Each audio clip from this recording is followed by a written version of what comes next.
The Purpose and Practice of Meditation.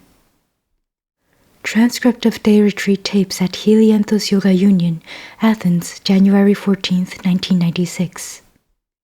With Swami Dayatmananda, head of the Ramakrishna Vedanta Center, Bourne End, England. This is a private audiobook recording brought to you by Eternal Light. Lord, lead us from the unreal to the real. Lead us from ignorance to illumination. Lead us from death to immortality. Om, peace, peace, peace be unto all. Friends, I am very glad to be with you all today, and I heartily welcome you to this one-day program of meditational retreat. It is very kind of Mrs. Nota to arrange such a beautiful place where we can all meet. My special thanks also to my friend John Manetta and other devotees like Anna, Kathy, and other devotees. So we shall try to discuss today about the purpose and the practice of meditation. Introduction. I am sure that the subject of meditation is not absolutely new to you, but still, we cannot claim that we fully understand what is meditation, what is involved in meditation, and what preconditions are necessary if we want to succeed in meditation. So it would be nice if we can discuss this subject. As you know, the words meditation and yoga have become extremely popular these days. It would not be an exaggeration to say that we are all trying to discover the dimensions of both yoga and meditation, and there are so many different types of yoga and also many different types of meditation. Even though there are different types of yoga and meditation, the central purpose of both of them is the same. Many of us are taking to yoga and meditation. Why? Definitely it indicates that we are in search of something. In a way, we are not satisfied with ourselves as we are, and so we are searching for something. We do get some idea of what we are searching for through books, through talks, through our own thinking, and we hope that through the practice of yoga and meditation, we will get hold of what we are really seeking. Today, we shall try to focus our attention on the theme of meditation. As you are aware, ever since Maharishi Mahesh Yogi popularized the word meditation, thousands of people have been taking to this aspect of meditation. And I can say that the interest in both yoga and meditation has been growing enormously. Yet, people's understanding about yoga and meditation is not commensurate with the interest that we find. There are quite a lot of misunderstandings, both about yoga and meditation. What is meditation? First, what is not meditation? I know, people come, sit in a posture, close their eyes, and try to do something. So far as that goes, it is fine, but what happens after one sits down in a meditation posture? Often one goes to sleep, so it is clear that sleep is not meditation. I heard about an incident that happened in England, at our center in Bourne End. There was a man who had been meditating for many years. Once he came with his wife to our center, and he was accommodated in our guest house. He used to come morning and evening into our shrine room and slowly sit down. After a few minutes, he used to put his head on the lap of his wife and start snoring. His wife used to say, "Don't disturb, my husband is in samadhi." It is not uncommon to have the misconception that the type of unconsciousness relating to sleep is a state of deep meditation. This is a gross misunderstanding. Why I brought up this subject is this. When a person goes to sleep at night, say after 10 or 11 o'clock, we clearly know that it is sleep. But when the same man sits in a meditational posture and then becomes unconscious, rarely people understand that it is a type of sleep and has nothing to do with meditation. This is the first thing we have got to understand. Just to become unconscious of time and space, which happens in sleep, has nothing to do with meditation. The second misconception about meditation is that meditation is not merely concentration. If a person trains his body and mind to concentrate on a particular object, it is quite possible that the mind will learn to think of the particular object, and that the person will achieve a certain degree of concentration. But that concentration itself has nothing to do with meditation. Concentration is a part of meditation, a very necessary and important part. Indeed, concentration is very necessary to achieve greatness in any field, but concentration is only a power. It doesn't mean anything about meditation.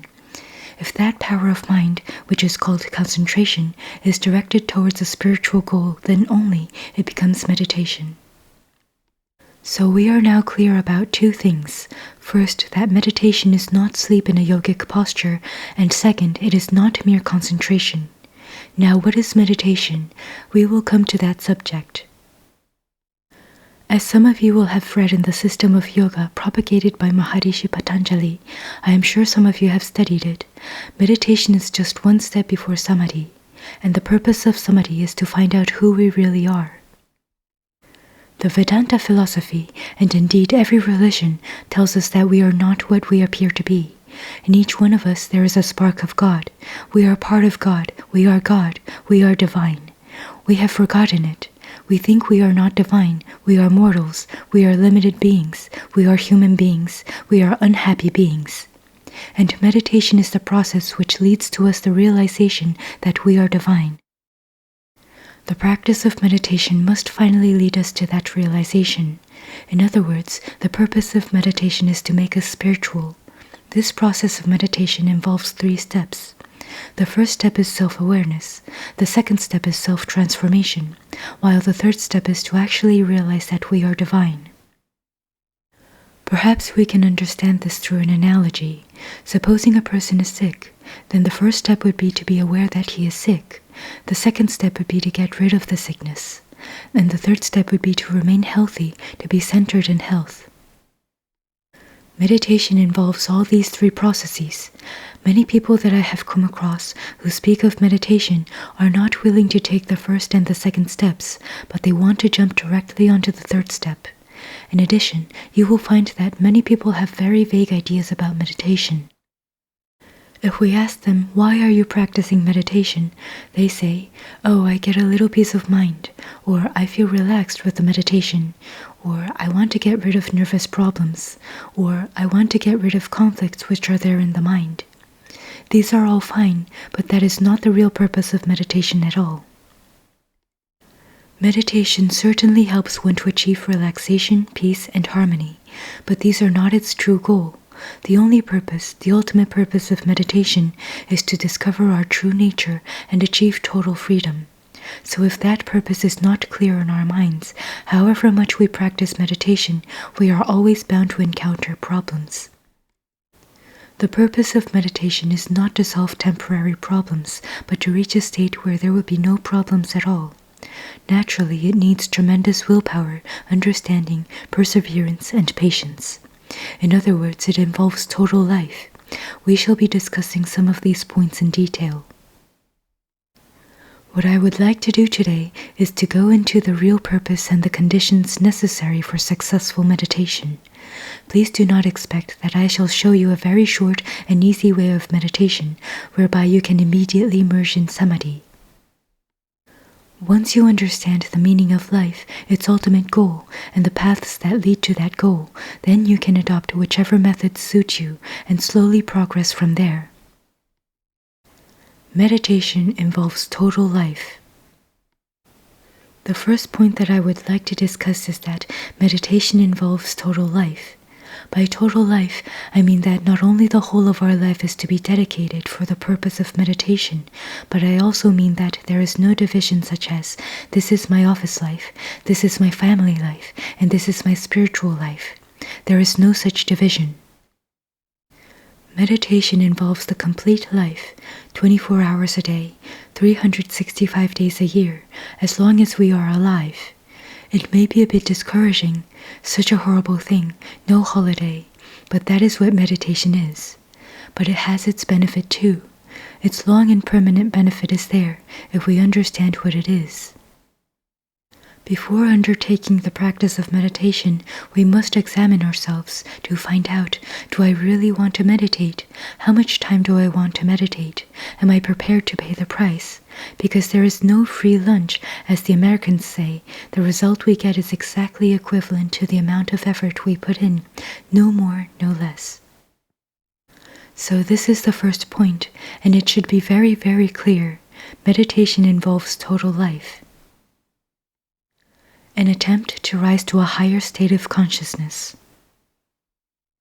The second important point is that meditation, or progress in meditation, is always a movement in consciousness. From a lower state of consciousness, we arise to a higher state of consciousness. That alone is the indication of progress in meditation and nothing else. Many of us are not aware that there are many, many levels of consciousness. Sometimes, some of us are dimly aware that there is something, a higher state of consciousness.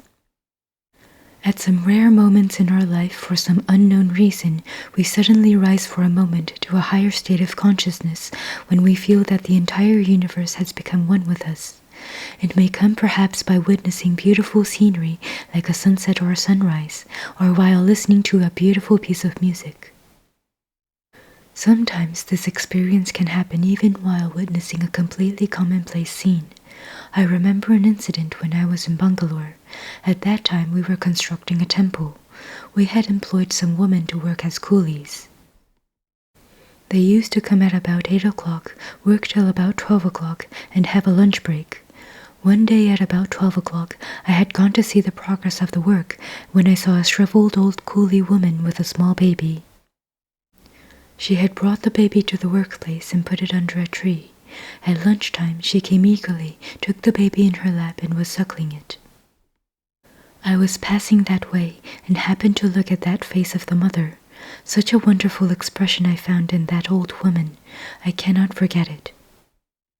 For a moment, I had forgotten the existence of the world while being absorbed in that expression.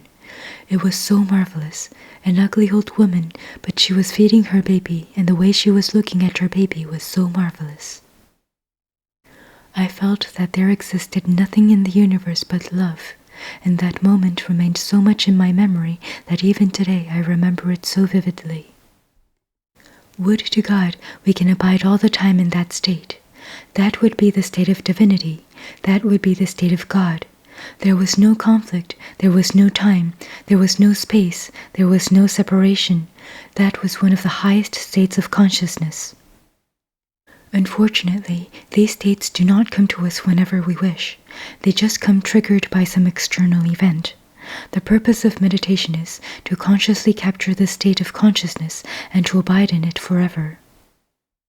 So there are different levels of consciousness, and each level of consciousness has its own effect on all of us. As we ascend to higher and higher levels of consciousness, the more is the sense of peace, happiness, and fearlessness. And each level of consciousness has a fixed amount of happiness.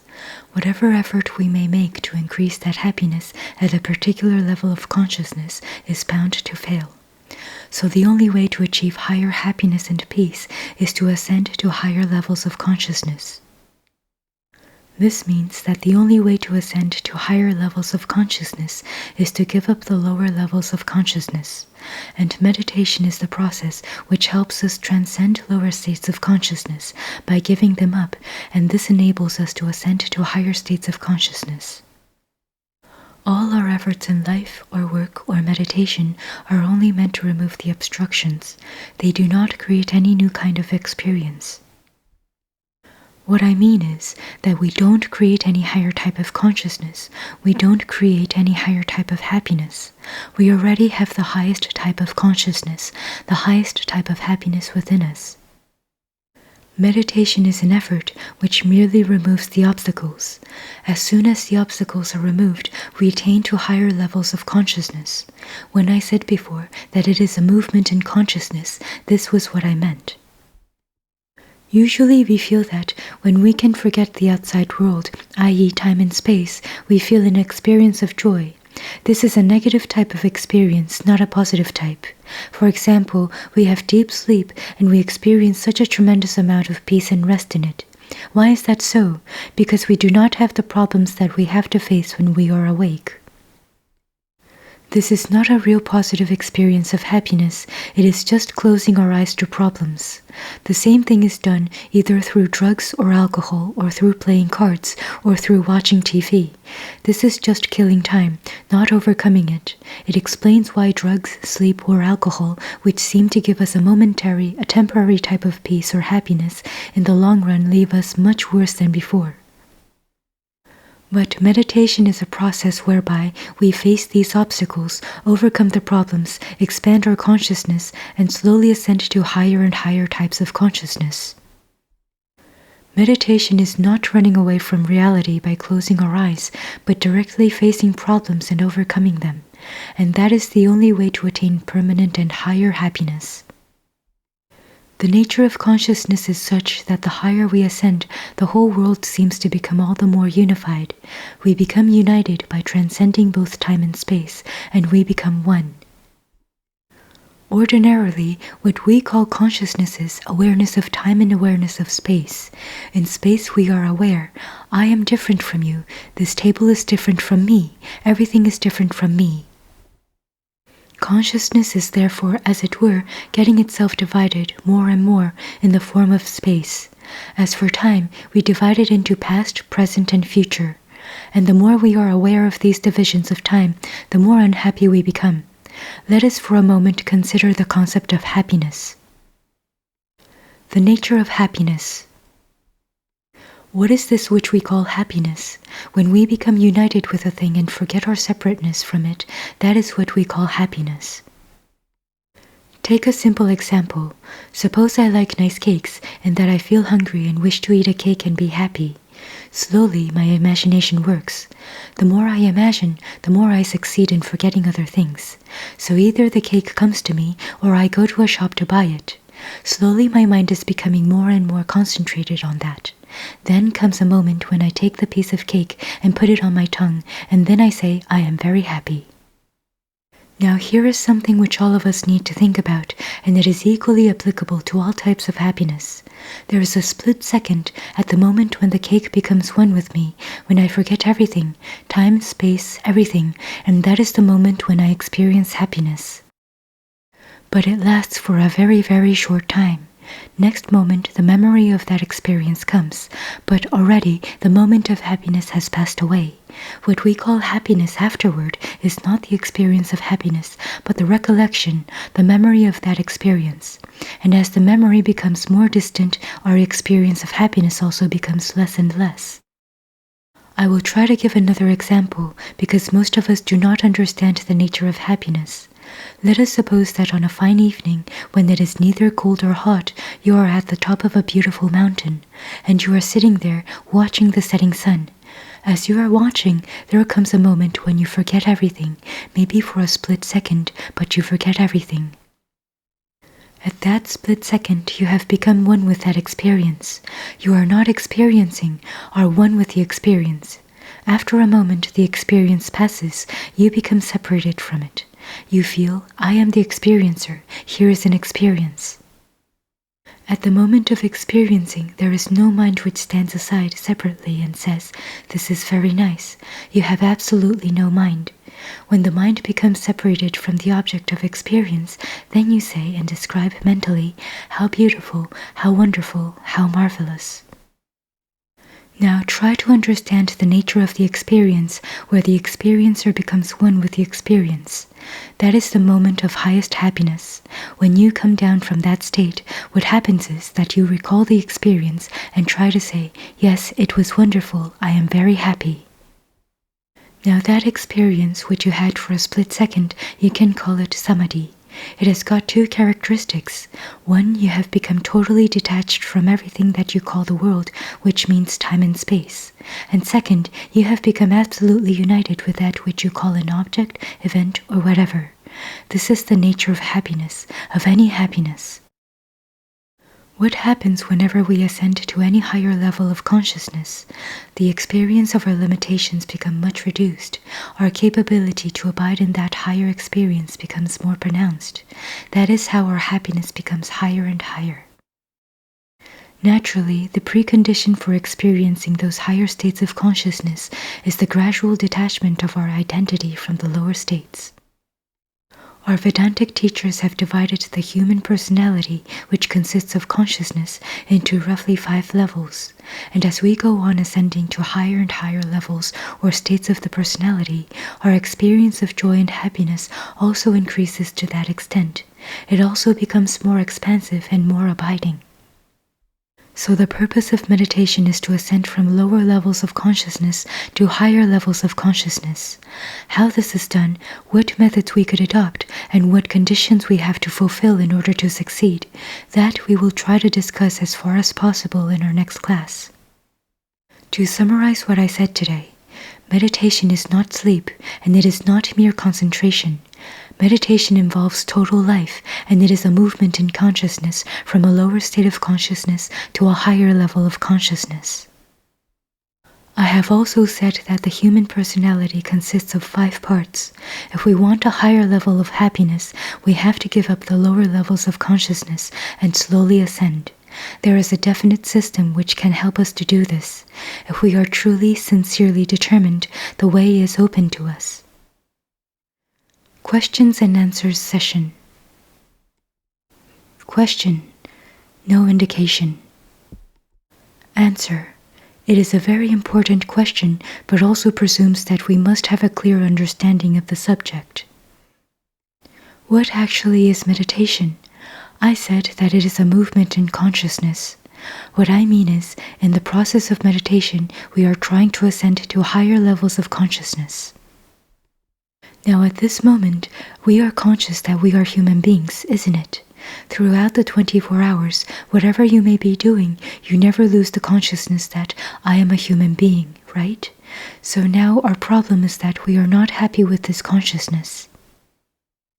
As human beings, we have limitations.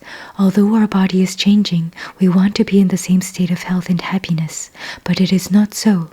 So the purpose of meditation is to bring about a new identity within us in the form of, say, I am a child of God, or I am part of the divine being, or I am a devotee of God. So what we are trying to do at the time of meditation is, we are trying to feel that I am not a human being, I am divine. This is the consciousness we are trying to impose on our normal consciousness, so that will be the test. Suppose I am working or talking. It implies that I am thinking, I am a human being. It means I am not really in the state of meditation. I have come down to my normal state of being. If we can maintain a stream of consciousness which enables us to say, I am a child of God, or I am divine, that means we are maintaining a level of meditation. This is a clear test of whether we are meditating or not. Do you understand? So meditation is not merely sitting in a particular posture, but making our consciousness identify itself with a particular level of being. Question: would you say it is enough to keep constantly in mind that we are part of the divine as the first step of meditation? Answer: it is not the thought, it is the identity to feel that I am God, in which case my behavior automatically changes. If the behavior doesn't change, I may think I am divine, yet I may go and cut someone's throat. That is of no use. That is why it is very important to repeat these ideas again and again. As I said, it is not an act of just sitting and concentrating. Meditation is a movement in consciousness. Consciousness means identity of what we are. It is this identity that has to change. So meditation is not merely thinking.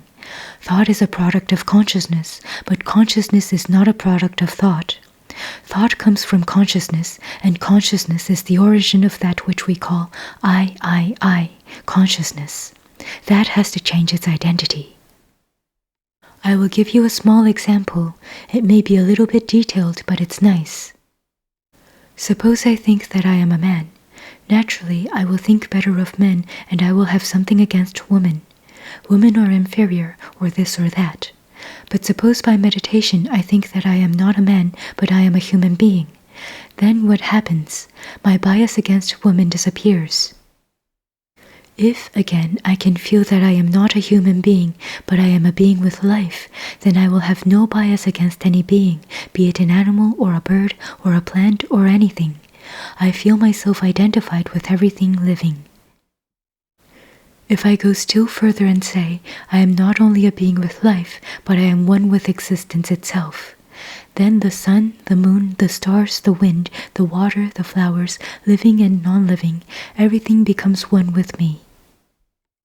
So that is how this identity with this limitedness becomes broken, and we attain a wider identity. That is what I meant. Movement in consciousness means absolute identity. It is not a thought, not mere sympathy, but complete identity. That is the state of the saints, say Saint Francis, for example. He is not sympathizing, he knew. I am one with everything, with the bird, with the plant, with the sun, with the moon. That's why he could love all. Now a very important and interesting point comes here. We normally think that living beings have consciousness and say that this chair or this table has no consciousness. But all the saints tell us that everything is permeated with the consciousness of God. But because we cannot understand that idea, they advise us to divinize everything. So they gave different names, the earth goddess, the moon goddess, the sun god, the mind god. Instead of just calling something non-living, it has been divinized. The idea is that ultimately there is only one pure consciousness, which because of our limitedness appears as different, whereas it is actually one alone. That is called God. That pure consciousness is God. The purpose of meditation is to reach that consciousness, which is called pure consciousness, which is called God. If you are aware that you are not this particular body, you are not human, you are not this living being, but you are pure consciousness, then your meditation is all right. But the moment you forget it, your meditation is not going the right way. Because this state cannot be attained at one jump, you are told, sit quietly, forget everything. Sit in a particular posture and try to think of God, they say. That thought must be transformed into a permanent experience. That is the goal. That is the answer. Is that all right? Question. In order to reach this state of pure consciousness, we must make a meditation of, we are God, we are love, we are everything. Is this the only way for everybody, or is there maybe a personal one, that each one should pass through in accordance with his soul, his psychology, some personal soul conflicts? And in this sense, I would like also that sleeping is not meditating, but maybe through dreams, for example, this whole soul talks to our personal conscious to give us some light. Answer. But even in dreams, if the soul has to talk to us, we must be prepared to listen, isn't it? Questioner. Yes, yes. Answer. Now dreams are like the reflections of our everyday thoughts. Dreams are like fruits. If you want fruits, first you must bring a good seed and make it grow into a good tree, and then the fruits will be nice. Just so, if you want to have good dreams, then the conscious life must be made good. Only then can we have divine dreams. So we must control our conscious life first, and then it filters through dreams or whatever you call it. Otherwise, suddenly it won't come. Can a wicked man have a wonderful dream of God? That doesn't happen. We should remember that. Question. Concerning the identity, you said that the first thing we must overcome is this human identity, in order to identify ourselves with God or the One. But we are constantly reminded of our identity. I know I am a woman, I am from this country, etc., and I receive from other people's looks a constant reminder of this identity. I can't forget it. So practically, how can one diminish this strong identity feeling? Are there some ways to overcome it? Answer. Yes, not one, but there are many ways, many paths.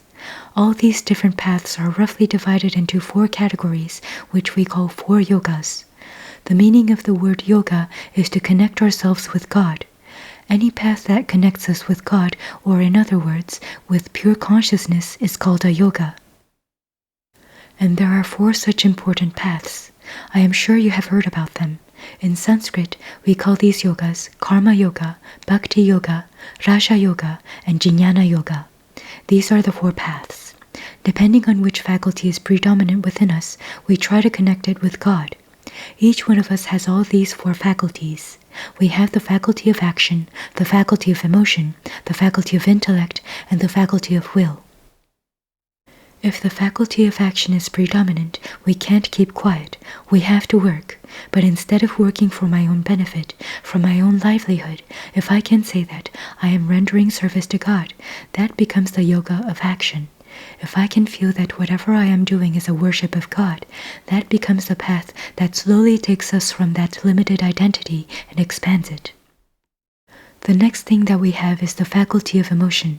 It expresses itself in the form of love, hatred, friendliness, enmity, jealousy, goodness, in so many ways. If these very emotional expressions can be connected to God, then every emotion becomes a spiritual emotion that changes our identity.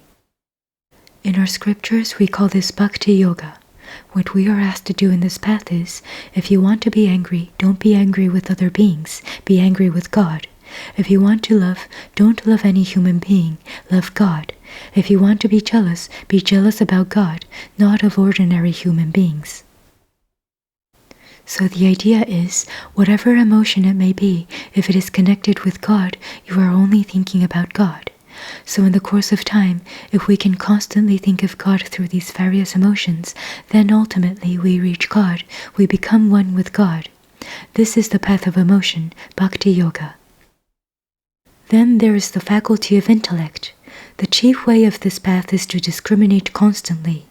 Sometimes we say, this is my body. At other times we say, this is me. Now if you understand language, that which is called I or me, and that which is called mine, these are not the same. For some reason we are constantly confusing between me and mine. People ask you, how are you? Oh, I am not well. What is the matter? My stomach is aching. One moment you say, I am not well. The next moment you say, my stomach is not all right. You are confused. You don't say, I am not well because my stomach is not all right. Do we say that? Sometimes, yes, we say that. People ask, how are you? Oh, I am not well. I am not happy. Why? Oh, my son is not all right. He is ill. Your son and yourself are not the same, but the identity is so close that whatever happens to him also affects you. In the same way, we say, this is my hand, but if something happens to the hand, we say, I am not well. Suppose this hand is cut off. You don't say, a part of me is gone. Do you ever say that? We don't say that. We always confuse. Similarly, the man who has a predominant intellect constantly discriminates.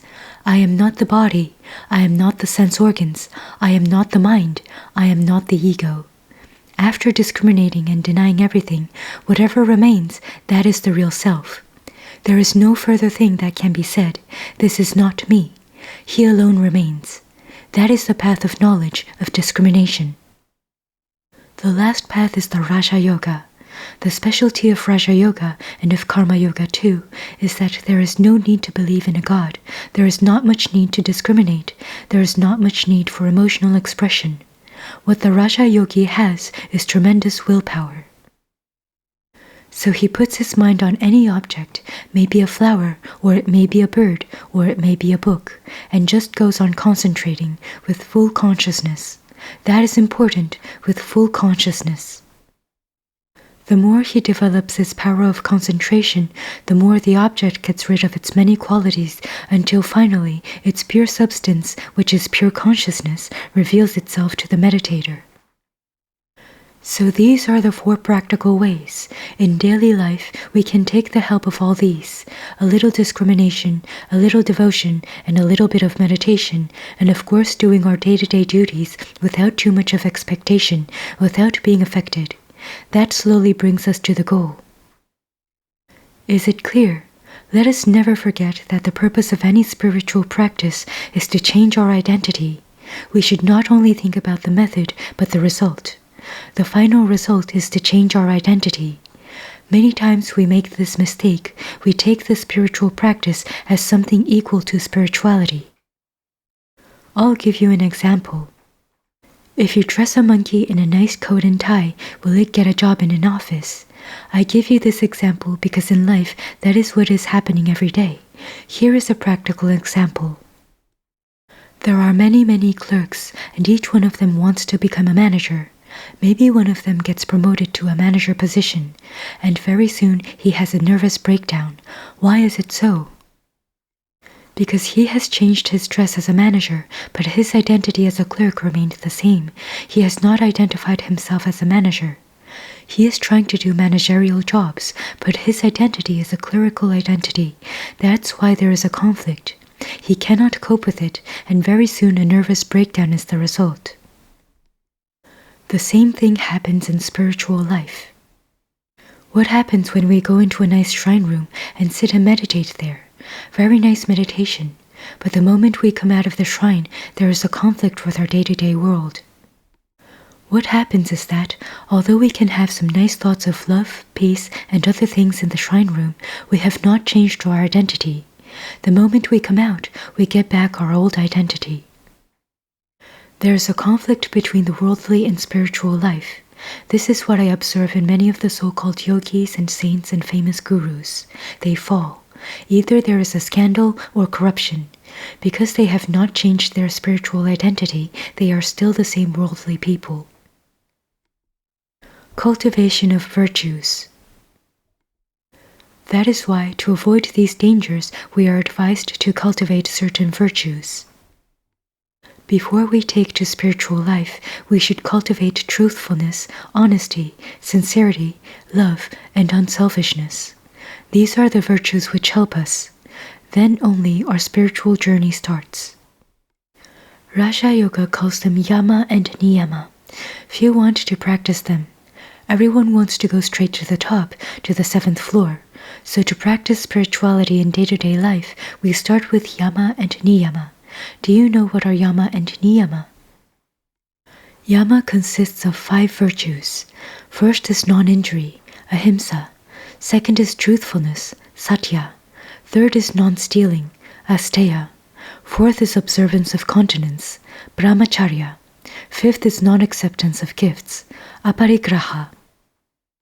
Niyama again consists of 5 virtues: purity, saucha, contentment, santosha, austerity, tapas, study of scriptures, swadhyaya, and lastly, if you believe in God, self-surrender to Him, Ishvara pranidhana. Do you know what these are like? Suppose you have a car. First of all, you must put good tires, and then good engine, and then the doors, etc. must be nicely fitted. First, get the car workable. After that, you tune the whole thing so that it is in perfect harmony. It's not enough to have a tire, it must have the right type of pressure and air and everything. Everything should be in harmony. Then you can sit in the car, but you don't reach the goal immediately. You must know where to go, you must know how to drive, you must know the path. Then you start driving, then only, slowly you reach the goal. Similarly, we start our spiritual journey by cultivating the 10 virtues, yama and niyama. Without this firm foundation, there could be no success, no hope of success. First, start cultivating the virtues, then start prayer, meditation, and then take up any specific path you like. The path starts only after these initial preparations. Don't be discouraged. This is the price we have to pay, because what we're going to get is so priceless, and it is eternal and permanent. Once we reach there, there is no coming back. That's why the preparation is long, and it is an arduous journey. But there is no shortcut. I don't know of any shortcut. If I did, I would have taken it myself. Purpose of Brahmacharya and how to practice it. Question: does it mean we must not get married? Or do we get married and after having children we must not have sexual intercourse? Is that what you mean? Answer: yes, but let me explain a little. It is an important point. As I said, the purpose of spiritual life is to change our identity from this human identity to a divine identity. So this particular virtue, which is called Brahmacharya, is a desire connected with the body. If there is no body, there would be no sex desire at all. The mind has no sex. It is neither male nor female. If somebody goes on indulging in this desire, he can never get out of the identity with the body. So the idea is that, gradually, we must overcome this. Let us be under no illusion that one can have hearty sexual life and at the same time spiritual life. But many people cannot overcome this desire in the beginning itself. For them, the indication is that they must marry, have a good family life, and practice self-control. Let them have 1 or 2 children. After that, both the husband and the wife should live like brother and sister. This is the teachings of the saints. I know a number of couples who lead a pure life without having any sex connection. If anybody teaches you that one can indulge in sexual life and be also spiritual, do not believe him. It is like the man whose one leg is going to the east and the other leg is going to the west. That is why some people became monks. Lord, lead us from the unreal to the real. Lead us from ignorance to illumination. Lead us from death to immortality. Om, peace, peace, peace be unto all. So friends, I am sure you had sufficient break from the intensity of thoughts and meditation. You know that modern man is incapable of paying attention for a long span of time. The maximum that one can pay attention is only just about 20 minutes. This shows how restless we have become. Meditation is just the opposite of this trend. It is said in the yoga philosophy that the mind is like a mirror on which are falling the images of the world. These images that we see are actually images of the one pure consciousness. If we can still the mind, then we don't see man or woman or animal or plant or anything. We see the pure reflection of pure consciousness. That is the goal of yoga. Question: do you know what is the definition of yoga? Anyone? Answer: Chitta vritti nirodha. It means suppressing the thoughts arising in the mind. That is the purpose of meditation. So we said in the morning that meditation involves total life. And it is a progressive upward movement from the lower consciousness to the higher consciousness. If we want to progress in meditation, we need to fulfill another condition. We need intensive seeking. There is a wonderful question raised in the Yoga Sutras of Patanjali. When does a man reach the goal of yoga? What was the answer given? One must remember what one has read. The answer given was, it depends upon the intensity of the seeker. The more urgently a man seeks, the more quickly he reaches the goal. That is the answer. Obstructions to inner harmony.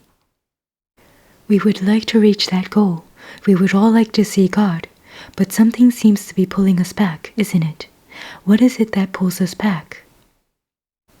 There are three obstructions which pull us back. The first thing is what we call disharmony. This refers to the mind, which seems to be divided into two, the conscious mind on one hand and the unconscious mind on the other. Our conscious mind says we must progress, but our unconscious mind pulls it back without our consent and scatters it. Is this not a common experience?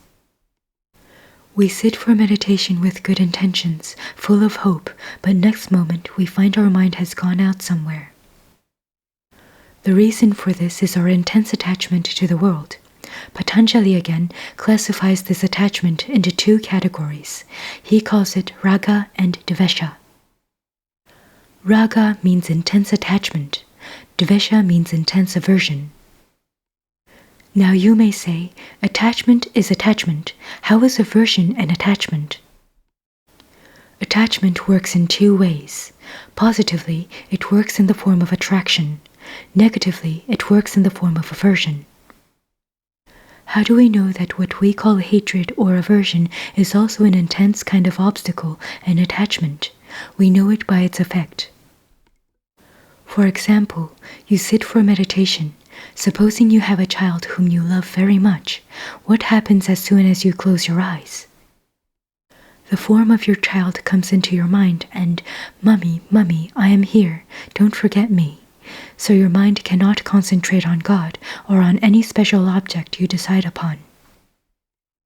Suppose you hate someone. Even that thought comes and it distracts you from concentration. So both likes and dislikes in their effect on our concentration are the same. They are destructive. The remedy to overcome them is, first, to think more of God. Second, not to be affected by the objects which attract or repulse us. And third, we must develop a witness attitude. If we can practice thus, then the unconscious and the conscious will slowly become integrated. This brings us to a very important point. For many of us, meditation is not a bed of roses. It is more of a battlefield. That is the reason why we prefer do anything but sit for meditation. This dispels the popular misconception that as soon as a person starts meditating, he becomes a person of peace and harmony and integration, and all love and good feeling. We should never entertain such a notion. It's a lifelong battle. If anybody comes and says, "Oh, ever since I began meditating, I am calm and quiet and peaceful," don't ever trust such a person's opinions. He has not yet started meditating. For many of us, then, as soon as we dive in a little, meditation is like churning muddy water. Water may appear to be very, very clear, but take a stick and start churning and see what happens. So if any of you have begun meditating seriously and you've come up with problems and feel that before taking up meditation you were much better persons, whereas now, after beginning to meditate, you have become more short-tempered, more intolerant, more restless, then rest assured, you have truly started meditating. The only way to attain the goal of yoga is to go deep into the mind, churn it, bring out all the dirt and filth that has been accumulating there for ages, and clear it away. Then only do we reach the goal. Only after a long time, when the unconscious becomes clear, does it become one with the conscious. Only then do we discover what is meant by integration of personality. Harmony, inner harmony, develops only then. Then only does real spiritual progress start. Conversion. In Christian theology, this integration is what we call conversion. When a person becomes converted to God, there is no conflict between his outer and inner mind. How do we know that we have reached this inner harmony? There are 3 characteristics. First, there is no conflict between the unconscious and the conscious. Second, it is not a temporary phenomenon, it is permanent. Sometimes certain ideas take hold of our mind for a few days. Our inner and outer mind becomes one, but only for a few days. After that, the mind gets disrupted again. That is what we see in most of the modern seekers. They are seeking some spirituality. They come across a guru, maybe with a long beard, and they are highly impressed by his personality. They become intense devotees, and for a few days they are in heaven. After a few days, the illusion breaks, and they give up that guru and seek somebody else. This type of few days effect is not good for meditation. It is similar to modern marriage. There is so much love between the man and the woman that they are not separated in their sleep also, and after a few days they can't look at each other's face. This should not happen in spiritual life. Once the mind catches hold of an idea, it must be seen through. It must be seen through the whole life. That is what happens in conversion. A real conversion makes the effect permanent.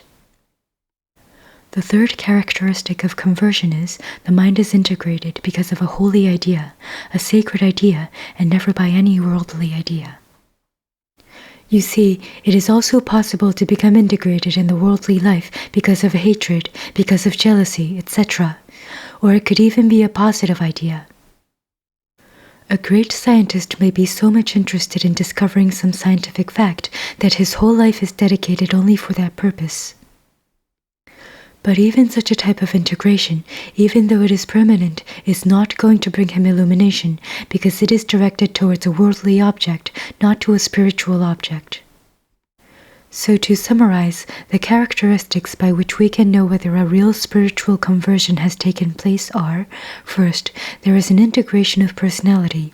Second, this integration is permanent, it's for life. And third, this integration is always towards what we call God or a spiritual object.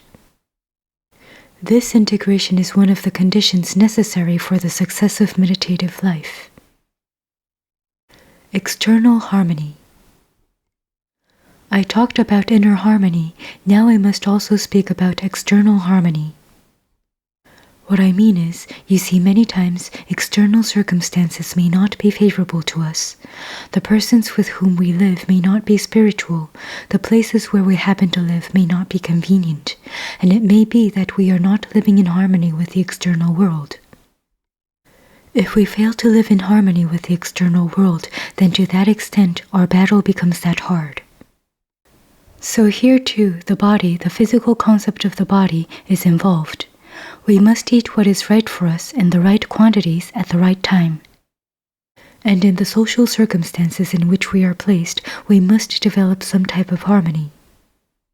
The idea is that we should not feel anger, jealousy, hatred, etc. towards the external circumstances or objects. There are two reasons for such disharmony. If we are not in harmony with the external world, one reason is that we are not harmonized internally with our own hearts. In the world, there will be sweetness and there will be bitterness, there will be light and there will be darkness, there will be life and there will be death. That is the nature of the world. To expect anything else from it would be wrong. Therefore, as far as the external world is concerned, we should be a bit philosophical. There is a nice story illustrating this. There was a Chinese farmer who had a son. One day the son had gone into the forest and there he found a lot of wild horses, and so he brought them in. And the neighbors came and said, "What a good fortune your son has brought to you." This farmer was a philosopher. He said, "Who knows, good fortune or bad fortune," and let it at that. A few days later, one of the wild horses kicked the son and broke his leg. Again the neighbors came and said, "What a misfortune." The farmer said, "Who knows, good fortune or misfortune." After a few days, the king of that country came and conscripted all the young men of the village. Only he couldn't take the young man because his leg was broken. The neighbors came and said, "So fortunate you are." And the farmer said, "Who knows, good fortune or misfortune." So under all circumstances, maintaining a philosophical attitude helps us a lot in achieving this harmony. When we can achieve this type of harmony, the mind becomes very, very restful. If we analyze our minds, we see that most of the time it is in a state of restlessness, and the cause of this restlessness is always disharmony. We are always grumbling, it is cold or it is hot, or this person is good, that person is bad, or why I don't have this, why I don't have that, etc. If we can develop some amount of philosophical attitude, the mind becomes quite peaceful. I can tell you that. So sometimes we think, what is this? That man is not practicing meditation, yet he seems to be quite happy. But I am practicing meditation. I am supposed to be more happy, but I am not. The reason for that man's contentment is not because he has achieved calmness of mind, but he has surrendered his will to what we call collectivity. He goes the way of 99% of the people. He is like a slave. He doesn't exercise his brain and think, what is life? What is the goal? What should I do? This type of calmness and quietness is of no use, either for him or for others. The second type of lower harmony is, there are some people, a few people, who are very stoic. They have sufficient reasons to become unhappy, but they say, "No, I am not going to express my unhappiness to anybody. I will bear it with gritted teeth." In both these cases, the result is the same. They are not trying to overcome the situation, but they are trying to appear calm and quiet and contented. Such people cannot progress in spiritual life at all. Spiritual life starts with what we call a divine discontent. We are not happy to live in the way others are living. We want to rebel against the world's way and turn back to its very source. That's why it is a tremendous battle. It is called the unseen warfare. Now there is another obstacle in the path of harmony. There are spiritual aspirants who want to fight, who want to walk the way of a spiritual path. That is to say, they want spiritual freedom, but they are terribly afraid of taking responsibility. You see, the concept of freedom is always linked with the concept of responsibility. As an example, if you are working in an office under somebody, you just have to do what the man asks you to do. You are not free. But if you start your own business, it gives you complete freedom, but you are responsible for the good or evil, whatever is the outcome. And many people are afraid of this responsibility. This is one reason why people very easily fall in line with other people's behavior and rebel, even though they desire to do that. To summarize this concept of harmony, first of all there must be an inner harmony. Then we must also know how to achieve external harmony, which means that we should not surrender our will to collectivity. Nor should we be afraid of taking responsibility for ourselves. If we fulfill this condition, then we have taken a great step forward towards meditative life. Self-identity. Now, the second thing that is an important accessory to achieving success in meditative life is, one must have some kind of self-identity. What I mean is that most of us, as we are now, do not know about our inner self. If somebody tells us, "You are a good man," we get elated. If somebody says, "Don't do this, do that," we are quite prepared to obey. In other words, we don't say, "I am a complete individual in my own right. I have a right to think for myself. I have a right to decide what is good and what is not good for me. I have a right to choose what I think is good, and I have a right to follow it, whatever the external world thinks of me." In other words, I must have definite ideas about my own personality, and I must have definite principles to live by. This is very important in spiritual life. I should not be moral because of the police fear, nor should I be good because of public opinion. I must have these principles of my own free will. In order to have this self-identity, I must have a strong power of analyzing myself and try to understand my weaknesses and my potentialities as well. You only have to just open your eyes and look at your family members, at your neighbors. The lack of self-knowledge is enormous. Sometimes we have to go to a psychoanalyst and pay lots of money just to be told that you are a good man and have lots of potentialities. Here, a spiritual teacher can help us a great deal, and this is where the greatness of a teacher really comes out. A real teacher understands the personality of a disciple and sets goals and guides him accordingly. And that is also the reason why the teacher, although the teaching is the same, presents it to the disciples in accordance with the capacity of their individual ability, digestion, and practice. And self-knowledge is also important for another reason. If we do not have proper self-knowledge, we are often forced to indulge in self-fantasy. An example, we love to watch TV. Do you know why? Unconsciously, we are identifying ourselves with the heroes and the heroines we see on the screen. The reason for this is, if we are incapable of fulfilling our expectations in actual life, we are drawn to fulfill the same reality by proxy on the screen or in imagination. If we do not have proper self-knowledge, we become incapable of discriminating between what is fantasy and what is reality, and the result will be a terrible failure in actual life. You only have to open your eyes and see how many people have fallen frustrated in real life only because they have fallen from their life of fantasy and not from actual life. If anyone has at least some amount of self-knowledge, he'll be a happy man in this world, even if he doesn't seek spiritual life. Our concept of God is based on our self-image. Now, understanding of our own self has a great spiritual benefit. It is a law of the spiritual world that our goal in the spiritual world entirely depends upon the concept we have regarding our own self. This is a deep matter to be thought of. There is a point which has nothing to do with our topic, but it is a very interesting point. You know that there are hundreds of opinions about God, and everybody thinks that his idea of God alone is right. But the truth is that each one is trying to conceive of God according to his own self-image. If somebody has a very strong sense of justice, then he thinks God is supreme justice. And if somebody else has love, he thinks that God is of the nature of love. So what we are quarreling about is not about God, but about concepts of God. But if anybody has got adequate self-knowledge, he would be intelligent enough to understand that all these quarrels are useless because they are based on our own self-concept. And that is a great benefit in itself. Meditative life and moral life.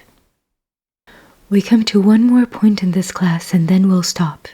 This is the connection between meditative life and moral life. By meditative life, I mean spiritual life. Spiritual life is based on moral life, but spiritual life is not moral life. Moral life is like a foundation of a building. Without a foundation, there can be no building. But if you just have the foundation, it is equally useless. Many people mistake a good moral life for a spiritual life. They think, don't bother about God, live a good life and that is enough. That is good as far as it goes, but such a person is far, far away from perfection. A moral life is very necessary for a spiritual life, but mere moral life is not enough.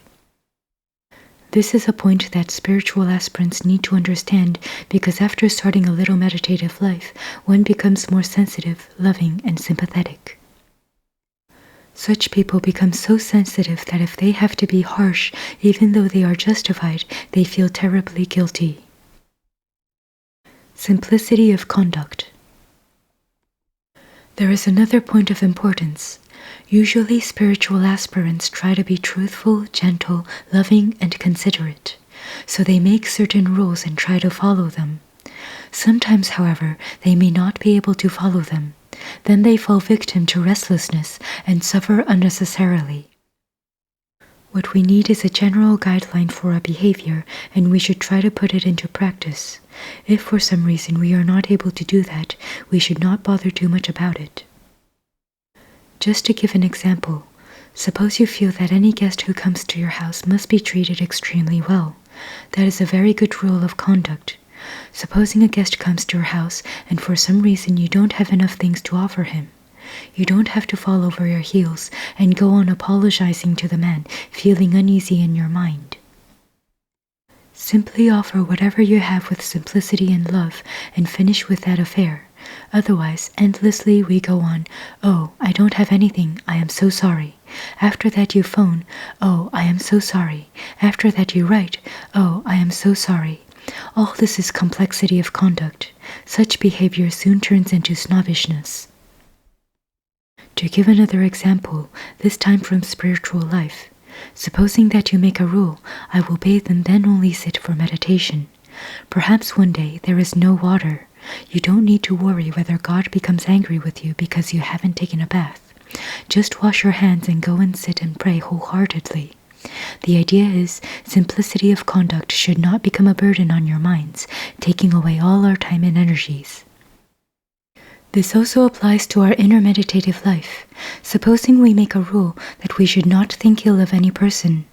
Maybe one day we are sitting for meditation and some bad thoughts come about others. So what do we do if we are snobbish? We go on blaming ourselves over and over and over again. This is an obstruction to meditative life. What we should really do is take notice of the thought and say, "This thought should not have come," and continue our meditation. That is the way to progress in concentration. If the conditions we discussed in the morning are fulfilled, then we are in a fit condition to enter into meditative life. When we are fit and ready, a teacher comes, invariably, to guide us. He points out the appropriate path and sets us in that direction. From then onwards, we have to struggle to progress in spiritual life. Levels of consciousness. Now, how do we know that we are making progress in spiritual life? As I told you in the morning, it is not mere concentration that indicates our spiritual progress. The real test is whether we are reaching the higher levels of consciousness. What are these higher levels of consciousness? Our scriptures divide the human personality into 5 categories. It is like a man who has a 5-storied house. Spiritual progress is like going from the lower floor progressively to higher and higher floors. In the Tantric lore, these are called chakras, and in Vedantic lore, they are called panchakoshas, 5 sheaths. The lowest of these sheaths, kosha means a sheath or a covering, is called Annamaya Kosha, or the food sheath. As long as we are identified with this body, as long as our consciousness is confined to this lower level of food sheath, all our desires, expectations, hopes are always in terms of the bodily desires only. By observing the thoughts, the desires that come into our mind, we can understand whether we are at this level or not. Even if God comes to us and tells us, "You can ask any boon, I am ready to give it to you," we cannot ask for anything that does not pertain to our body. The next higher kosha is what we call the vital sheath, made up of prana. When a person's consciousness ascends to the 2nd level, which is the vital sheath, then his vision of the world is changed into a vital world. At that time, the differentiation of sex, caste, and this is a human life, this is an animal life, falls down, and a great sympathy extends to the entire living world. At this stage, one also develops great psychic powers like traveling in the sky, becoming small, becoming big. In the yogic lore, these are called Ashtasiddhis, 8 attainments. Anybody who has a little control over this vital power develops great capabilities such as healing, etc. Besides the psychic powers, he can develop the power of hypnotizing others, attracting other people, becoming a great leader, etc. And sometimes, you see, we are so credulous that if we find somebody displaying some miraculous powers, instantly we consider he has reached the peak of spiritual perfection, and we fall into the delusion of worshipping him as God. The only test by which we can know whether a person is spiritual or not is not his powers, but his conduct. If he is pure, if he is unselfish, and if he has no worldly desires, then he is a spiritual person. This is one test, but more than that, the other test is, such a person always directs everyone that comes to him only towards God and to nothing else. Anybody who talks about anything other than God is not a spiritual person, however great he may appear. Higher than the vital sheath is the mental sheath. Anyone who has reached the mental sheath lives in the world of ideas, but even then they could be only worldly ideas. Higher than this mental sheath, there is a sheath called the intellect sheath. Anybody who lives a great moral life or a life of principles lives in that sheath. This intellect sheath has nothing to do with what we call the intellect. This intellectual sheath is more closely allied to what we call the creative sheath, the creative level. It is from this level that great discoverers like Einstein, great artists, and great poets derive their inspirations. Even though these people are deriving these wonderful ideas from this sheath of intellect, they need not be considered as spiritual. Because of their intense concentration, and because of their training in a particular faculty, maybe aesthetics, maybe science, as it were, at times they suddenly get a glimpse of this intellectual sheath and derive their enlightened ideas from there. That is the reason why these great people, who we think received their extraordinary ideas from this sheath, appear to be profoundly unhappy in this world. Sometimes they commit even suicide or go mad. That is where perfection and moral life comes into its power. Those who practice moral virtues and have a spiritual idea and practice meditative life, only they reach this sheath of intellect and live in a higher spiritual world. For others, it is just an accidental glimpse, and after some time they fall down again. Any talented man, however great he may be, cannot go beyond the sheath of intellect. But a spiritual person can go beyond the sheath of intellect into a higher sheath, which is called the sheath of bliss. Even though it is called the sheath of bliss, and it is called the sheath of bliss because it is likely a very thin glass case where the light of the divine percolates unobstructedly, still it is considered as a covering. What I mean is, even if a person reaches that sheath of bliss, he is still in bondage, because the light of the divine is above all these sheaths. But if any person persists, through prayer and self-surrender to God, to go beyond this sheath, he breaks this last barrier and becomes one with the divine, and that is the state of eternity and perfection. Test of spiritual progress. So the way to understand whether we are progressing spiritually or not is by identifying ourselves with successively higher states of consciousness. When a person reaches these higher states, his self-identity or his self-image is totally identified with that particular sheath. Hence his behavior also automatically changes accordingly. It becomes natural for him to behave in accordance with that particular identity. This is one way to understand whether we are progressing in the spiritual life or not. Otherwise, from outside, there is no way of knowing whether a person is spiritual or not. Sometimes we make the mistake of giving out our judgment so easily. We see somebody who is very good, very loving, very meditative, and we think this is a saint. We can make mistakes.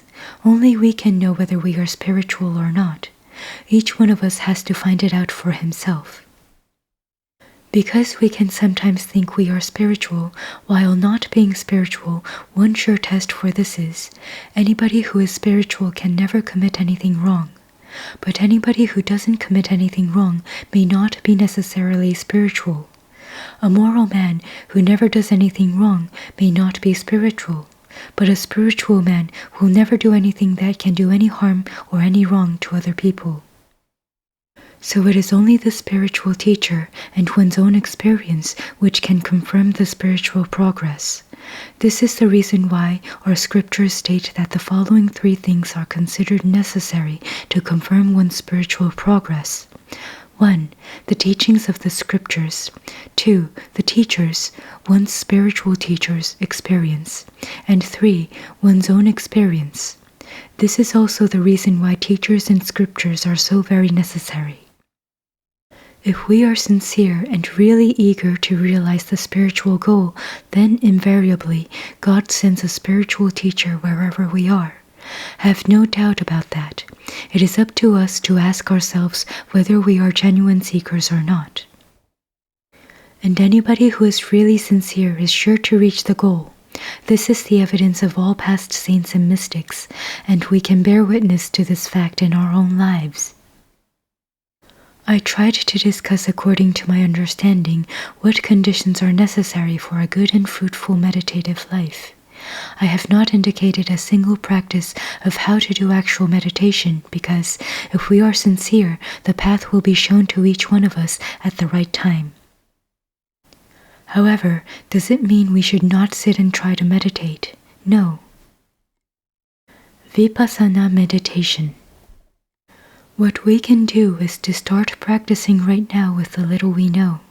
And in the course of time, this practice of meditation will help us develop those conditions necessary for true meditation. And one of the most important things in this preparation is to become more self-conscious.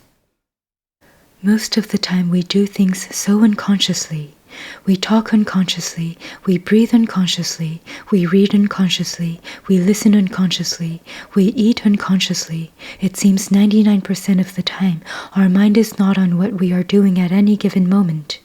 So one big way of reversing this process is to develop the faculty of being aware of whatever we are doing. In this respect, the Buddhistic meditation called Vipassana is very practical and highly useful to us. I shall try to tell briefly what it is. The easiest way to start this process of meditation is set aside mornings and evenings at least 15 minutes of time. Sit in an undisturbed place, just relax for a few minutes without doing anything. And when I say without doing anything, I mean without doing anything.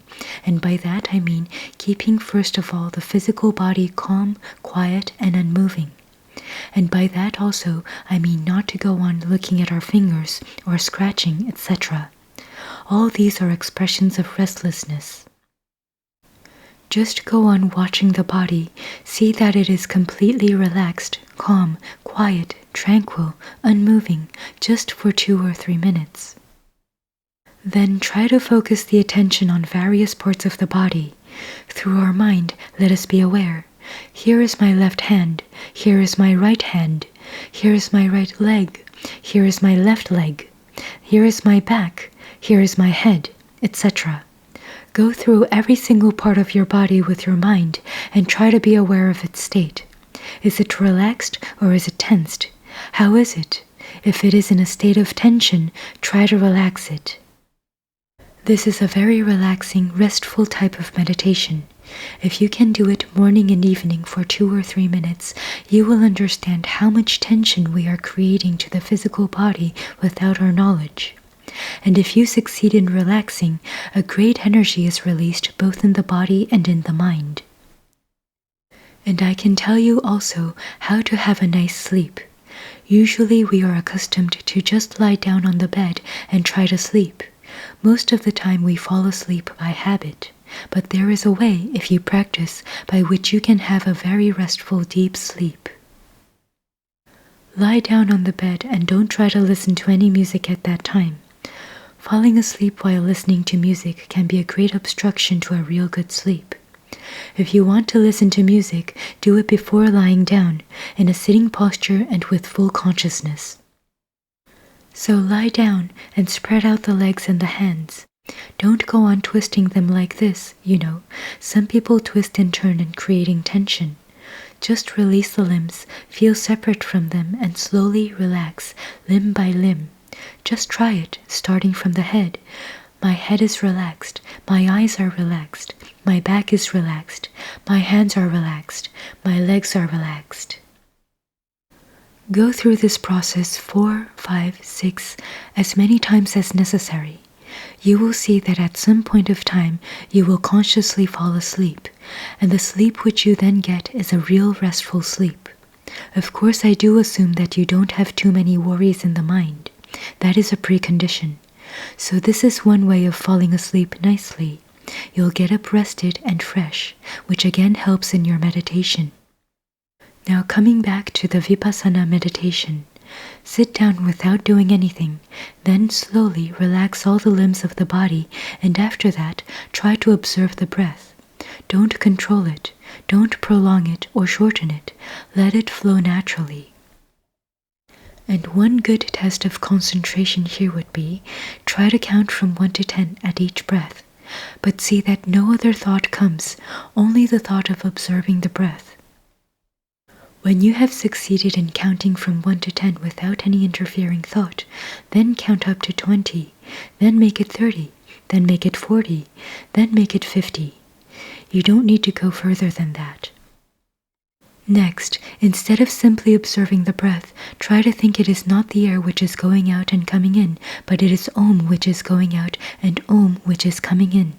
This is a very good meditational exercise because the Omkara is one of the most wonderful mantras that has ever been discovered by the ancient rishis, seers. If this doesn't appeal to you, you can have another variation on this theme. You can imagine that there is a lot of impurity inside the mind and there is a lot of purity in the light of God outside. When you are breathing out, think, my hatred, my anger, my grief, my lust, etc. are going out, and I am breathing in peace, devotion, love, strength. Another variation on this same meditation. If you have been initiated into any mantra by any guru, you can link the mantra with the breath. You breathe out the mantra, you breathe in the mantra. This is a wonderful way of attaining calmness, quietness. Now this is only the beginning of the Vipassana meditation. The idea of Vipassana meditation is to slowly develop awareness of whatever you are doing, to slowly conquer the unconscious habit of doing things. And this also helps to clear the mind from undesirable thoughts. Because if there is some obsessive thought, by becoming aware of it, its power is cut into half. When you have to some extent become successful in this process, you must direct your attention to the mind. Try to witness what thoughts are rising in the mind. If you succeed in doing this, you have two benefits. First, you know what is going on in your mind, and secondly, you get a clear idea of your own nature. This is a simple technique of Vipassana. It can be done by anyone at any time. It can even be done by someone who does not believe in God. And after that, if you still persist, a teacher will come and guide you in your own appropriate path. From that time onwards, you are alone with your own guru and you travel with him to God. I think certain things have been indicated to you according to my knowledge. Now it is up to you. Om Shanti Shanti Shanti.